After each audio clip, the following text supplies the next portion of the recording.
When Alyssa left the Agonist to become the brand new lead singer of Arch Enemy at Angela Gassal's behest, there was a vacancy that was left in the vocal department for this band. Enter Vicky, and her first album at the vocal helm, Eye of Providence, was seen as a surprise for its year of release, one that was not expected to be as good as it ended up being. This was a group that felt like it had a bit of reinvigoration, a spark about it that perhaps this, inclusion of a brand new vocalist was necessary in order to create. Whatever that's, whether that's true or not, doesn't really matter. We now have 5 to talk about, which is their second album of the Vicky vocal era, as I'm going to call it, the VVE. Sounds pretty neat. So we're going to get the comparison out of the way instantaneously. So if this is all that you need to know, go away. Eye of Providence 5 is not. There's no comparison. Eye of Providence is the superior album amid these two. Now, why is that? Now, we're going to try to avoid the comparison point as much as possible in order to showcase this. Now, this is a 14-track affair. It's 57 minutes in length. I almost said 27. That'd be wrong. That's like half the album. But this is really 13 tracks and a cover. They do a cover of Take Me to Church by Hosier. We'll get to that, don't worry.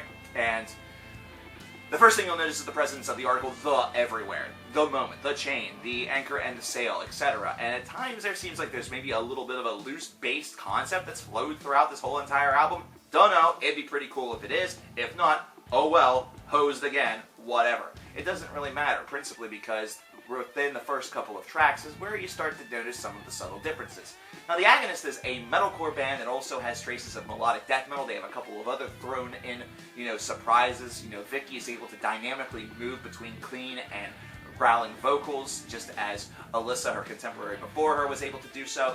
This is just something that was handled very, very nicely throughout the course of Eye of Providence, and really that mix was allowed to really occur. It was one of the Agonist's greatest strengths in order to sort of flow freely between these two genres within tracks, as though they walk through a warren in order to get from one to the next in no time flat. However, on the first couple of tracks on this album, they feel a little bit more direct. That direct punchiness is something that could be seen as a good thing, but they just don't have that same edge to them. They don't have that same strength of songwriting. Instead, it feels a little bit more derivative as opposed to having a true, unique voice about it. They start to sound a little bit like the Agonist is just another face in the crowd, as opposed to truly having a lot that is unique and distinguishes them from others within the adjective, metal genre universes that they have been sort of predisposed into. Now, that's something that does change as the middle portion of this album does occur. We start to hear a little bit more distinction between these tracks, and really we get a little bit more songwriting flexibility within these tracks also. And you start to see this within tracks such as The Game, or especially The Ocean, where really the power of Vicky's vocal performance, mainly clean, is one of the big-time strengths that this track really beholds. And the same could also be said about The Raven Eyes. The longer tracks on this disc are really allowed a little bit more compositional freedom. You almost wish that they were able to really utilize that a little bit more, as they had near the tail end of Eye of Providence. However, this is a disc that is trying to aim for a bit of a different identity, and that identity is one that just doesn't have as much strength. It doesn't exactly have the same punch. Now, there are some places where the compositions are very graceful. They have a lot of terrific ability. For example, on a track such as The Villain, we have something that is resemblant upon, Villainous Outcry, whereas the track right before it, The Resurrection, has that hard metallic, mellow exterior that grants it a lot of power while not trying to take too much away from the overall message. The Resurrection, of course, not being one that is, in this case, meant to be, a source of great joy, but instead a very sort of violent, feeling, a little violent event that has taken place. Something that is definitely a sight to behold. But whenever you get through this 13 tracks, the one thing that you kind of note is a little bit of confusion. A little bit of, I'm not sure how to feel about this. And if you feel that, I totally get you, because I echo that sentiment, and that's not good. I'm not a fan of that. I love how this band is able to do some things exceptionally well. I like that whenever their compositional freedom is able to take foothold, that it actually grants this a lot of heavy weight. It gives it a lot of power. But I feel that there's just enough in here that sort of offsets that by being just a little bit, par for the course, that it really damages this album quite a bit. It's not so much that the Agonist has now become predictable.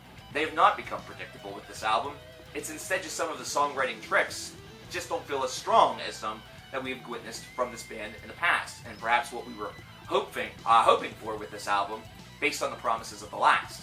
This is just a disc that doesn't have that same register of strength. Maybe the new car smell has just faded away. Or maybe this band perhaps should have, taken a little bit longer in the studio and hammered things out a little bit more. I hate to be the one that suggests something like that, though, because that's not really within my place. But either which way, this is a disc that just feels a little bit janty, a bit disjointed. It doesn't have the same power. It doesn't have the same cohesiveness as its predecessor does. So there's your main differential. And the cover of Take Me to Church, to mention that briefly, well, that's going to be a matter of choice, a matter of preference. Those that really just despise pop in every possible way are no doubt going to enjoy this a lot better. However, looking through it through reflective eyes, the original's better than this. The original has an intimacy to it, one that is not very well represented within this cover, and one that kind of makes this cover, sound really bad. I love the intimacy of the original, considering it paints a certain, sort of desperation. And this one, it almost makes it sound like Hosier, or in this case the Agonist, is on the offensive, as opposed to being very vulnerable. And that's not what the song's all about. Overall, this is a disc that's, kind of a letdown.